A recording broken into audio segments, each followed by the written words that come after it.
Hello mga ka-farmers, good morning. So, March 5 po ngayon mga ka-farmers. So, ito po yung ating araw ngayon mga ka-farmers. So, wala po tayong handa mga ka-farmers, bagamat itutur ko po kayo sa aming palibot mga ka-farmers. Isa po ito sa aking pong naipundar mga ka-farmers, itong lupain na ito. So, sumusukat po ito ng 718 square meter. At sa katunayan nga po, may titulado na po ito mga ka-farmers. So, 2020 pa po, may titulo na po ito mga ka-farmers. So, ito po yung bahay. Yan, ito po yung naipundar natin. Simpleng bahay lang po mga ka-farmers. Kasi mas inuna po natin yung ating investment. 101 mga ka-farmers. So, ito po yung mga nabili ko. Yan. So, yung motor. May travel body po yan araw-araw. Kapag tayo po ay may duty. Ito po, so ipapasyal ko po sa inyo po yung ating mga pinagkakaabalahan po dito araw-araw mga ka-farmers.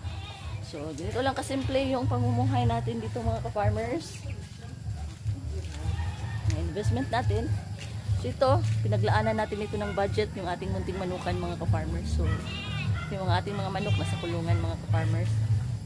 So, ito po yung ating babuyan mga ka-farmers. So sa ngayon mga ka-farmers, may 10 heads tayo. Ayan. So nandyan yan sila sa loob. Ayan. Saka yung ating dalawang inahin. So paunang blessing po na ibinigay ng ating pong Panginoon sa atin. Ito po. So malaking blessings ito mga ka-farmers. So ito yung pangalawang kulungan namin. Ito po yung kulungan sa aming inahin. Ayan. So may mga net po yan. So pasok tayo sa loob.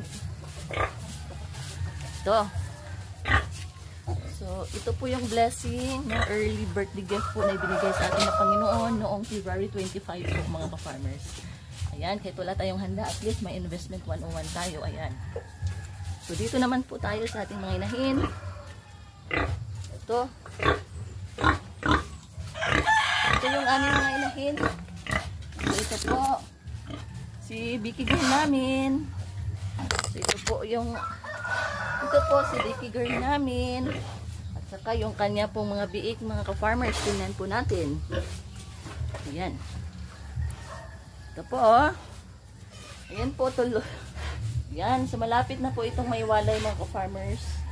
So, kahit po wala tayong handa mga ka-farmers, labis na po tayong nagpapasalamat po sa Panginoon sa lahat po ng mga bagay na kanya pong ipinagkaloob sa atin at ipinagkatiwala sa atin. So, ang tanging wish lang po natin mga ka-farmers, sana marami pang blessing ang kanyang ibigay sa